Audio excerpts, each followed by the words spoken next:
It all began with the subtle silences and strange glances that I couldn't explain away. I had been married to Ryan for 7 years, and while our relationship wasn't perfect, I believed we were solid strong. Even we had our ups and downs, like any couple, but we had built a life together. We had a home, shared dreams, and plans for the future that we often spoke about late into the night. My sister, Kendra, was my best friend since childhood, my confidant and my shadow. She was at our wedding, living close to us, visiting often, and always welcome. There was never any boundary between her and my family because, to me, she was family. But little did I know that while I was opening doors and hearts, she was weaving betrayal right under my nose. The first time I noticed something off was when I caught them laughing too intimately at a family barbecue. I chalked it up to paranoia. Then it was the late-night texts, family emergencies that seemed to happen too often, and the shared looks I kept telling myself were innocent. Ryan had always been attentive, and I never thought I needed to doubt him. But when he started coming home later than usual and spending more time with work friends, my gut started to twist with suspicion. Kendra started becoming distant, too. She wasn't texting as much, skipping our usual Sunday coffee, and offering lame excuses. It was as if a slow, cold curtain was descending on everything I thought was warm and certain in my life. I confronted Ryan once, casually, about how I felt something strange between him and Kendra, and he laughed, as if I had told a joke. He called me insecure and jealous, said I needed therapy, and made me feel foolish for even thinking such a thing. I cried in the shower that night, whispering to myself that I was just tired, just emotional. But deep down, a voice was screaming. Something was wrong. The moment of truth didn't come with fireworks. It came silently, devastatingly, and through a photo sent anonymously. I remember opening the message and freezing. It was a grainy image of my husband holding Kendra's hand in a parking lot. She looked pregnant, my breath hitched, and my knees buckled as I stared at the screen, the world spinning around me. I wanted to believe it was old, or doctored, or misunderstood, but the reality was louder than my denial. I confronted Ryan again, and this time, he didn't laugh, he just stared at me, said nothing for a long time, and then finally whispered, "It just happened, just happened." As if falling into bed with my sister, creating a child with her, was some accidental stumble in the dark. I asked him if he loved her, and he didn't answer. I asked if he loved me, and he still said nothing. The silence was louder than any confession. I packed a bag and walked out of our house that night, shaking, crying, heart shattered into pieces I didn't even know existed. I went to my parents' house, needing comfort, needing the kind of warmth that only family could give. But what I got instead was another betrayal. My mother sat me down and, with a calmness that felt like ice, told me she had known about Ryan and Kendra, that they had come to her, unsure how to break it to me, that it was complicated and love couldn't be helped. I looked to my father, thinking he'd yell, thinking he'd stand up for me, but he just sighed and said it was better to move on, better to focus on myself. It felt like I was watching my whole world burn, and my family was holding the matches. My own blood had not only let it happen but quietly encouraged it. I left again, this time with nothing but a duffel bag and a heart turned to stone. The weeks that followed were dark. I stayed in a motel, cried myself to sleep, barely ate, barely moved. I felt like I had died, at least the part of me that believed in love, in family, in loyalty. I was alone, utterly and cruelly alone. But there's something about being shattered that gives you two choices: stay broken or rebuild stronger. One morning, I looked in the mirror and saw someone I didn't recognize, pale, hollow, lifeless. I wiped my tears, made a decision, and stepped into a storm I had to command. I started small, applying for jobs, taking long walks, journaling, everything I felt. I didn't want revenge. I wanted resurrection. I found a job as an assistant at a small consulting firm. Nothing glamorous, but it was a start. I worked tirelessly, staying late, volunteering for projects others avoided. Slowly, people noticed. One of the senior partners took me under her wing, mentored me, and encouraged me to consider certifications. I used my evenings to study, pouring all the pain and betrayal into learning. I earned certifications, networked, and took side gigs to support myself. It wasn't easy. There were nights I cried from exhaustion, but it was a different kind of crying, not the helpless kind, but the kind that comes from growing pains. I started freelancing and discovered a knack for marketing strategy. Clients liked me, they returned, they referred others.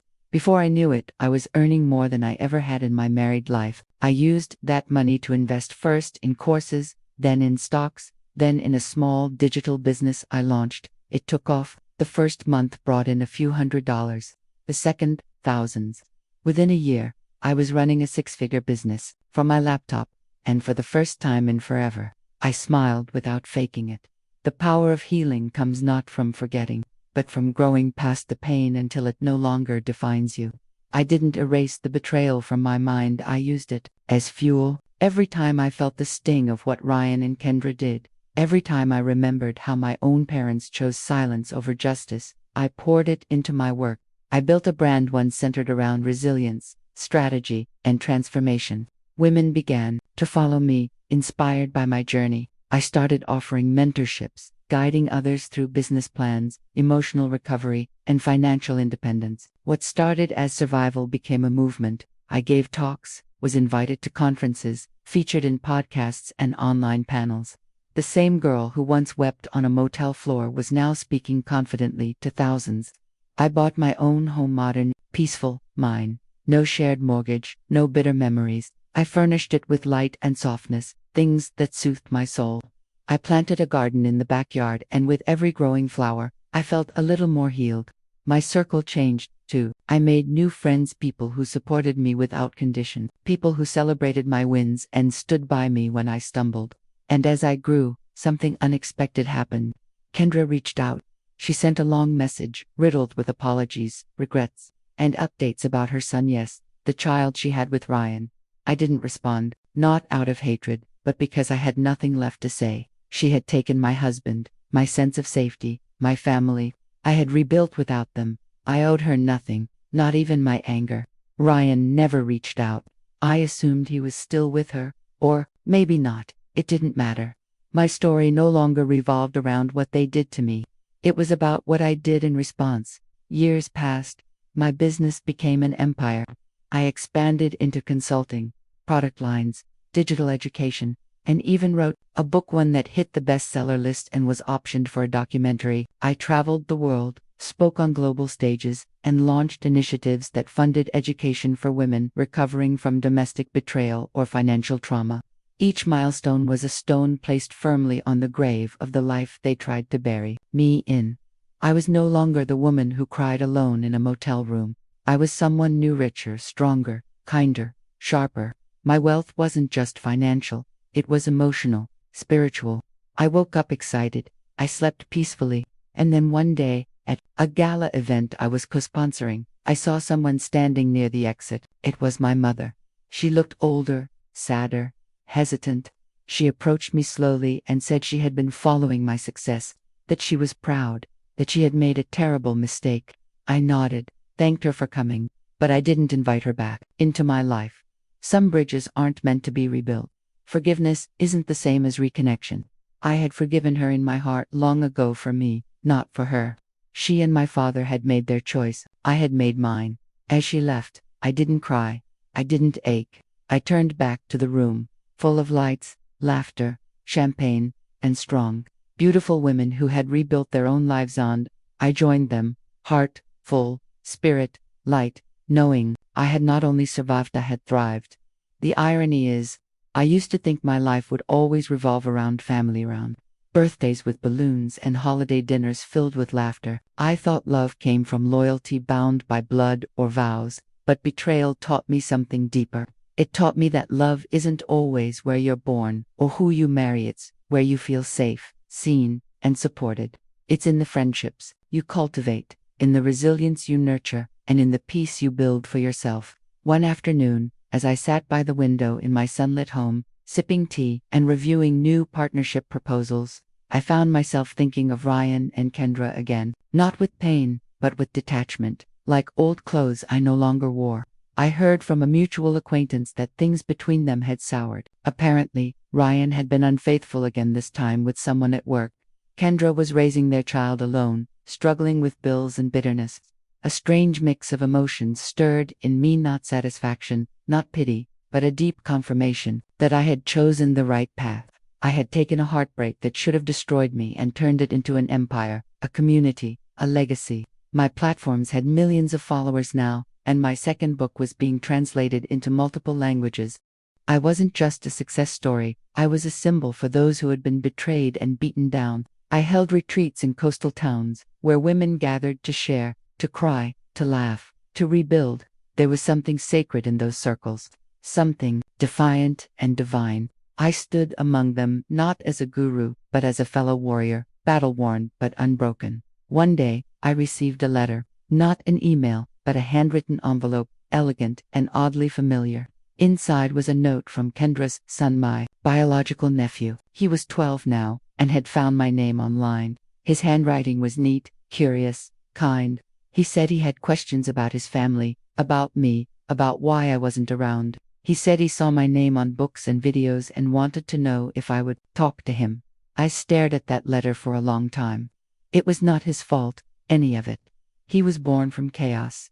Yes, but also from truth, and he deserved truth in return. So, I replied, gently, cautiously. We wrote letters for months, then exchanged video calls. I learned he was bright, artistic, funny. He loved to draw, just like I did at his age. I never spoke ill of Kendra to him, only facts, soft and kind. Eventually, we met in person. He hugged me like he'd known me forever. And in that hug, I felt something beautiful, a fracture in my heart healing in real time. He didn't call me aunt at first, just my name. But over time, that changed. Our bond grew into something real, untainted by the past. I didn't let Kendra back in, but I allowed space for her child to grow without the weight of our history. And somehow, in doing so, I found a new kind of closure, deeper peace, that no amount of wealth or applause had given me. In healing him, I healed something buried within myself. And that made every painful step worth it. With time, life started feeling less like recovery and more like rhythm. I'd created a new normal for myself, one that didn't revolve around avoiding pain but embracing strength. My business had scaled to include multiple branches across different continents, employing women who had survived betrayal, abandonment, or trauma. I wasn't just building wealth anymore, I was building opportunity. I often looked around at the boardroom during strategy meetings and realized something powerful. Every woman at that table had a story, a scar, a comeback. We weren't just professionals, we were survivors who refused to stay down. I launched a scholarship fund under my late grandmother's name, the only person in my family who had ever truly stood by me during my childhood. It supported young women with ambition but no support system, and each year, when recipients wrote to thank me, I felt the ripple of impact reaching far beyond my own pain. I had also found love again, but not in the way most might expect. It wasn't a whirlwind, romance, or a dramatic affair. It was a gentle, slow-building connection with a man I met at a conference. He was kind, a single dad, a reader of my first book. We talked about everything from loss to music to parenting philosophies, and though I had sworn off love years ago, something about his steadiness melted the last frozen part of my heart. He didn't try to fix me, he just saw me. We dated slowly, intentionally, building a relationship founded on truth, not illusion. When he met my nephew, they clicked instantly, and when the three of us spent weekends together, hiking, or cooking, or just laughing, I felt something whole return to my life. A family, not by blood, not by marriage, but by choice. Yes, what I built was more than just a comeback, it was a complete reinvention of life on my terms. I no longer lived to impress anyone, especially not the people who once saw me break and chose to look away. My worth was no longer tied to being a daughter, a wife, or even a sister. It was in every decision I made to honor myself, in every hour spent building something that reflected my growth. I remember walking past the old neighborhood one rainy afternoon, the place where Ryan and I used to live, the house where my heart broke. I stood there in front of it, under an umbrella, letting the memory return, not with pain, but with gratitude. That woman who had walked out of this house crying was gone. In her place stood someone refined by fire, tested and proven. The new me didn't need validation from those who betrayed me. I had created my own legacy. Ironically, some of those same people who once abandoned me now followed me online, sent likes, left comments, pretending nothing ever happened. I didn't respond to any of them. My silence wasn't revenge, it was evolution. I didn't need to prove them wrong anymore. I had outgrown the need for explanation. Even Kendra's friends, those who used to gossip about me, now reposted my quotes and stories, tagging me like fans. I let them. The version of me they once ignored had become a mirror they now looked into for strength. Meanwhile, I continued to grow, launched a wellness brand, collaborated with artists, funded a documentary series on emotional resilience, and began teaching university guest lectures on entrepreneurship and healing. People often asked, "How did you do it?" And I always said the same thing. You don't wait for someone to save you. You stand up, even shaking, and save yourself. Eventually, my story began to be told by others. A journalist from a major publication contacted me, wanting to do a feature on my life, not just the business success, but the personal transformation. At first, I was hesitant. Sharing my story publicly would mean opening old wounds to the world, risking judgment, scrutiny, even misinterpretation. But then I thought about all the women sitting in silence, hiding their betrayal, masking their pain, thinking they were alone. And I said yes. The article went viral within days. Headlines read, "Betrayed by family, she built a fortune and a new life," and the response was overwhelming. Thousands of messages poured in, strangers, survivors, dreamers, all thanking me for putting words to their own unspoken stories. I was invited to talk shows, university panels, women's leadership forums, and with each event, I wasn't just telling my story, I was telling our story, the collective experience of those cast aside, underestimated, lied to, and left behind. My words weren't polished or perfect, but they were real.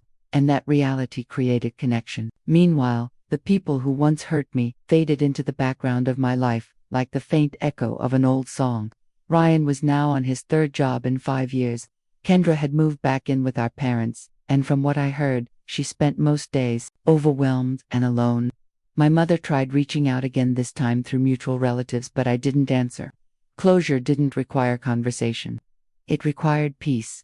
And I had already found it. My home was filled with warmth, not the forced kind from family dinners with secrets simmering beneath the surface, but the real kind, born from trust, transparency, and earned love. I once thought I'd never feel whole again, that the pieces of me scattered after my sister's betrayal and my family's silence could never form anything beautiful, but I was wrong. Those pieces didn't just come back together, they formed something stronger, something wiser, something unbreakable. I realized that healing doesn't mean forgetting. It means owning your pain, your past, and still moving forward with dignity. On the anniversary of my lowest moment, the night I walked out of that house with a bag and a broken heart, I hosted a charity gala under the stars. It was a night filled with elegance and joy, but more than anything, it was a celebration of rebirth. My nephew stood beside me, taller now, beaming with pride. My partner, now my fiancé, held my hand as I stepped on stage to speak. I looked out at a sea of faces, some I had mentored, some I had worked with, others who simply followed my journey, and I began, not with a speech, but with the simple truth. They thought they buried me, but they didn't know I was a seed. The applause roared through the night, and for the first time, I felt it deep in my bones. I wasn't just surviving anymore. I had created a life beyond anything I ever imagined. A life defined not by what I lost, but by what I built after the wreckage. And though I still carried scars, I wore them like medals, not signs of weakness, but proof that I had faced the worst and risen above it. I was not the victim. I was the architect of my own redemption. The future no longer frightens me. It excites me. I wake up with intention, plan my days around purpose, and sleep with gratitude. I don't seek revenge. I don't chase apologies. I don't wait for people to understand my journey. They don't have to. I understand it, and that's enough. My legacy is no longer about a failed marriage or a treacherous sibling. It's about rebirth, resilience, and rising. I mentor women from every walk of life, now those facing heartbreak, financial ruin, self-doubt, and remind them that their story isn't over, that sometimes life begins right at the moment you think it's ending. I've written my third book, opened a retreat center by the sea, and am working with international organizations to support women's mental health initiatives.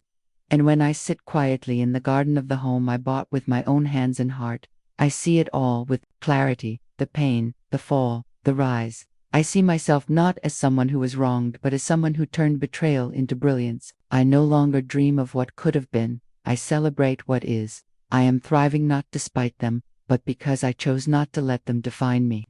My name no longer carries the weight of their actions, it carries the power of my own. And if you ever find yourself where I once was broken, betrayed, and alone, know this: your healing is waiting. Your power is buried beneath the ashes. Rise, rebuild, thrive, just like I did.